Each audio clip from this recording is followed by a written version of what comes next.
At 75, Clifton Webb faced a truth he had choreographed for decades. He lived with his mother, Mabel, not only out of devotion, but to shelter secret romances the industry could never forgive. The arrangement looked quaint in press photos. It was armor. Studio publicists called it refined bachelorhood. Whisper networks called it something else. A single rumor could erase his contracts, his cultured image, his elegant voice on every marquee. So he smiled, poured tea, and turned scandal into manners. Behind heavy curtains, he measured every phone call, every visit, every lingering glance. How did a boy from the Midwest learn such perfect control? And why did control become his only safe home? To answer, we go back to the start. He was born Webb Parmalee Hollenbeck in 1889, Indianapolis, a railroad town with muddy streets and bright shop windows. His father, Jacob, managed sales. His mother, Mabel, kept a fierce, glittering eye on possibility. The marriage faltered early. Mother and son formed a unit that felt like destiny. She called him Sonny. He called her the whole world. They left the Midwest before he finished growing. New York offered better mirrors and larger rooms. The city roared with streetcars and gramophones. Immigrants reshaped corners with bakeries, theaters, and borrowed languages. On 8th Avenue, he watched dancers slide like silk and smoke. He studied steps obsessively. Ballet for the spine, ballroom for the frame, song for the soul. Mabel encouraged everything. She carried a leather notebook for schedules and rent. She also carried his confidence. By the 19-teens, he was working the smallest stages. Cafes where the pianist wore fingerless gloves in winter. Roof gardens where champagne sweated in pails. He learned how to place his body in light, how to turn a head at the exact moment a laugh should land. He mastered timing before fame knew his name. Style became his armor. Wit became his currency. People remembered the line of his jaw, the angle of his cuff, the way he could pivot without spilling a drop. The world changed around him like scenery pulling on ropes. War in Europe, jazz in Harlem. Hemlines rose and morals bent, then snapped again. The 1920s taught him how to glitter. The early 30s taught him how to hide. Nightlife in New York held coded rooms and careful smiles. The so-called pansy craze drew crowds to flamboyant performers. Then the mood shifted. Police raids, moral leagues, sermons against indecency. A man could be praised for poise on stage and punished for softness off stage. He learned discretion as a second language. Mabel steered their household with theatrical discipline. She booked lessons, negotiated wages, and kept the gossip tidy. She also believed in the myth of America.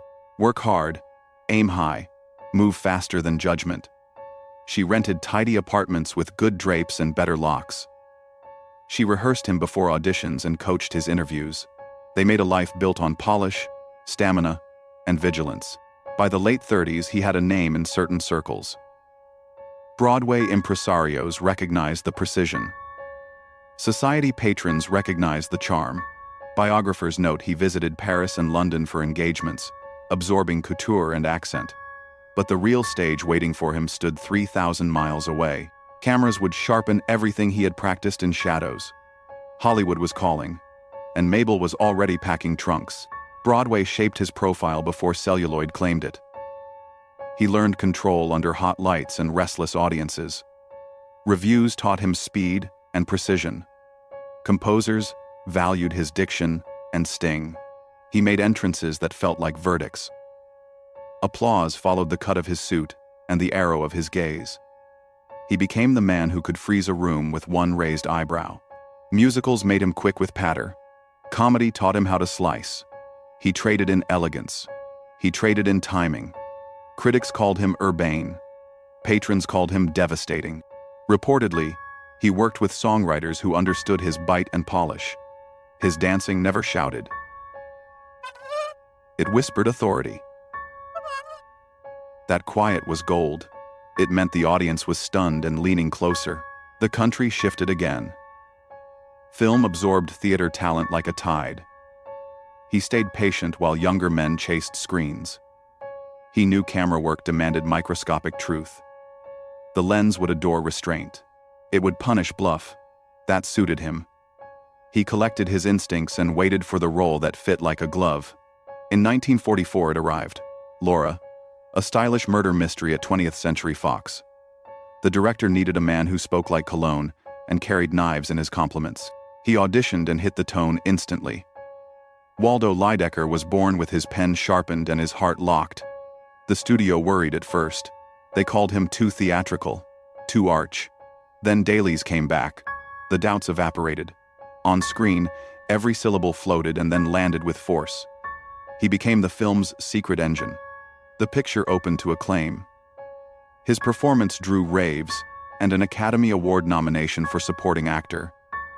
He walked red carpets beside fresh starlets and veteran legends. He looked amused by the attention. He let the spotlight glide over him like a silk scarf. He understood the new rules. Screen charisma was not a shout. It was a hum. Fox signed him and set to work. The Razor's Edge followed. Another nomination. Another confirmation that his cool could burn. Then came a different challenge. Comedy without music. A barbed domestic farce called Sitting Pretty. He played a mysterious houseguest named Mr. Belvedere, with imperial calm and surgical wit. Audiences laughed until they ached. Critics conceded he was a new kind of leading man. Middle-aged, immaculate, deadly funny. Sequels cemented the phenomenon. He could open films with a glance and a dry remark. Publicists painted him as the definitive bachelor. They polished the story of a man devoted to his mother, his art, and perfect shirts. Magazine spreads showed tea trays, orchids, and city views. Interviewers got sparkle and zero confession. He gave them the illusion of intimacy. He gave them design. Off camera, the system added pressure. Morality clauses hovered over every contract. Tabloids hunted difference. He understood the cost of a misplaced word.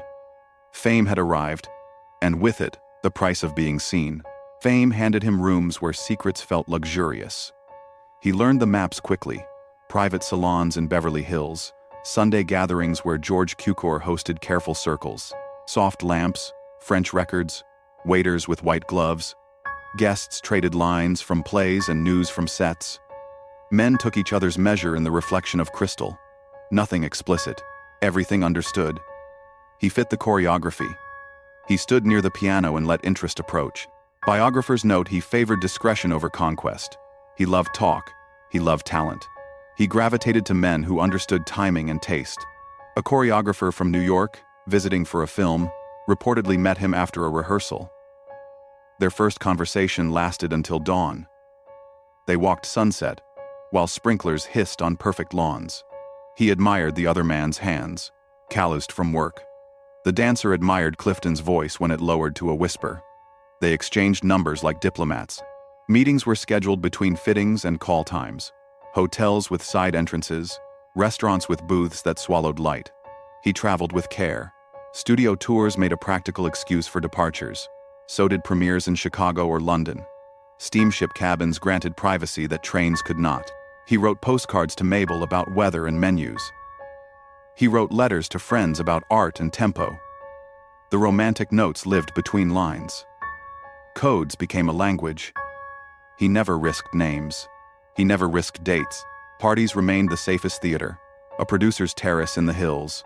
A costume designer's bungalow in West Hollywood. He arrived on time, never drunk, always alert. He flirted with sharpness rather than touch. A perfect line. A perfect smile. Then a private drive home. Occasionally, a companion joined the route, seated in shadow. They spoke about music and dogs and boats. The silence after each laugh felt like a hand being held. Public images required counterweight.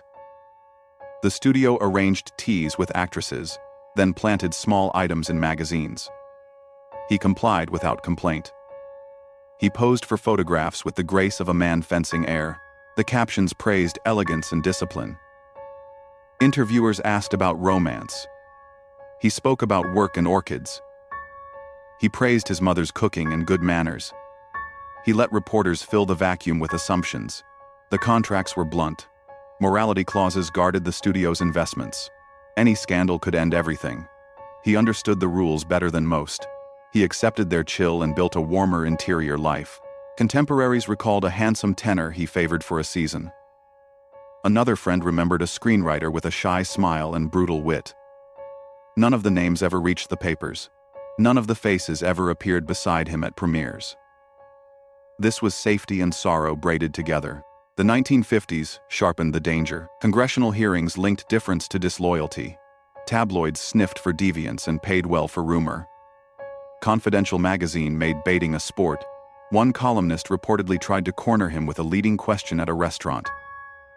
He parried with humor so elegant, the table applauded. Then he left early, claiming an early call. The night air felt like thin glass. He drove home, checked the locks, and poured tea for Mabel. They spoke about music. They did not speak about the trap waiting if a single door opened. The double life had limits. He could not protect everyone he cared for. A partner might be braver. A partner might be reckless. Reportedly, one was followed by a private detective hired by a jealous boss. Another received a threatening note after leaving a party. He urged caution. He arranged distance. Each precaution cut love into safer, smaller pieces. The risk was rising. The next whisper could become print. The first blow arrived as a question that would not end. Why does he live with his mother? The phrasing varied across columns. The insinuation stayed the same. A gossip item praised his home as a shrine to good taste. It also hinted at secrets behind the drapes. He answered with charm. Charm did not erase ink. Confidential magazine prowled. So did rivals with sharper teeth. The nation chased purity like a sport. Senators held hearings. Studios tightened morality clauses and rehearsed denials. Lawyers drafted addendums that read like traps. One clause allowed termination for conduct bringing ridicule. Who defined ridicule? The studio, of course. He kept working, but pressure bled through. In meetings, executives tested his public image. Could he carry another romantic lead, or should he be shifted toward eccentrics and dignified villains? Reportedly, one project cooled after a columnist promised revelations. Another stalled when an advertiser begged for a safer face. Too arch, a memo read. Too knowing, another added. The words struck harder than insults. They sounded like exile. Photographers baited him at restaurants. A flash popped as a man he cared for stepped back a second too slowly. The image never ran, but someone saw. Someone always saw. He learned new routes through town. He learned which parking lots had 2 exits. He learned how fear edits even simple pleasures. Mabel stood guard. She answered the phone. She arranged the seating at dinners. She corrected the record with iron patience. But even she could not slow time. Television upended the business. Younger idols arrived with unstudied heat. Method actors swallowed rooms. He adapted with discipline. He delivered immaculate work in dramas and comedies. Yet the atmosphere changed. The public wanted rough edges. He offered polished cut glass. A beautiful strength. A dangerous tell. The worst evening began at a charity gala. A columnist with a smile like a closed blade approached. He asked about matrimony. He asked about heirs. He asked why a man of culture avoids the normal path. The circle tightened. Laughter grew brittle. Clifton answered with lines about work and travel. The columnist leaned closer. He whispered a name. Almost right. Clifton set down his glass and left before dessert. At home, the rooms felt cold. Mabel brought tea in silence. He stared at the carpet and counted breaths. He knew how quickly whispers ignite. Then came the loss he could not deflect. His mother's health failed at decade's end. The house darkened. The phone fell quiet. When she died, the walls lost their voice. He stood in the doorway of her room and felt the machinery stop. Without Mabel, the fortress was gone. The crisis became a single, echoing truth. He had built his life to be admired and unseen. Now the person who understood the cost had left the stage. Grief did what the studios never could. It slowed him. Without Mabel's brisk voice, mornings felt airless. He still dressed precisely. He still aligned cufflinks before breakfast. But the house no longer hummed. Friends visited with flowers and careful jokes. He smiled, thanked them, then watched the door close. Work remained a refuge, so did ritual. He adjusted to a new Hollywood with composure. The old studio boundaries were fraying. Method actors prowled. Youth culture surged. He chose projects that honored timing over noise. Directors still sought his intelligence. He could tilt a scene with 3 words and an eyebrow. On set, he kept standards high. He treated crew members with courtly respect. He corrected himself first. He expected precision from others, but never raised his voice. Television asked for appearances. He obliged selectively. He liked live audiences and clean cues. He liked the ritual of rehearsal halls, the smell of dust and paint. He also liked leaving before the parties. Friends recalled small suppers at his house, with chamber music and stories told in low voices. He poured tea in china that once belonged to his mother. The ritual steadied him. Memory could be both anchor and tide. Health reminders arrived like stage knocks. Reportedly, there were hospital stays and stern warnings. He listened, promised moderation, then returned to his pace. He kept walking the neighborhood in the late afternoon, cane tapping rhythm on warm sidewalks. Neighbors noticed his hat, his immaculate shoes, his precise nod. He remained a figure out of a more composed century, living inside a faster one. The culture around him began to shift. Whispered lives met new language during the decade. Activists found microphones. Newspapers tested different tones. He read carefully and said little. He had survived by perfecting silence. Yet he noticed younger men speaking with a bravery his generation rarely risked.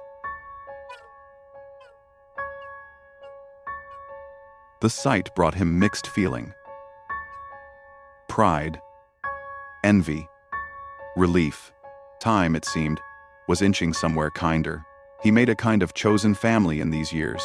A trusted assistant who kept the calendar and the flowers sharp. A pianist who came on Sundays. 2 younger actors who visited for supper and advice about dialogue and posture. He offered mentorship freely, while keeping his private corners intact. He never gossiped about others. He never betrayed confidences. Dignity was not an act. It was his ethic. Near the end, he took more pleasure in small exactness. A perfect knot in a tie. A book arranged just so. A lamp turned to the right temperature of gold. He understood that control could soothe without imprisoning. He also understood its limits. Life had taught him the cost of visibility. It had also taught him the cost of vanishing. The balance, he decided, was to be fully present in the moments one could trust, and graciously distant where one could not. That conclusion was not resignation. It was craft applied to living. He built a sanctuary out of polish and poise, and survived inside it. The price was silence. The reward was work that still gleams across the screen. Watch Laura again, and listen to the temperature drop when he speaks. Watch Sitting Pretty, and measure the precision of each pause. Under the brittle sparkle, there is a man measuring risk, breath by breath.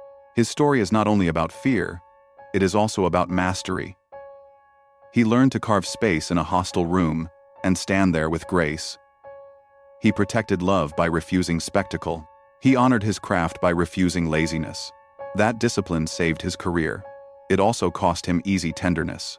The double life gave him safety and winter in the same house. Today, audiences recognize the code he lived within. We hear what could not be said. We see what could not be shown. And we recognize courage that kept its voice low. If the industry had allowed honesty, how many scenes might have moved differently? How many lives might have unfolded with less ache? If this story moved you, share your thoughts below. Which moment surprised you most? What film of his means the most to you?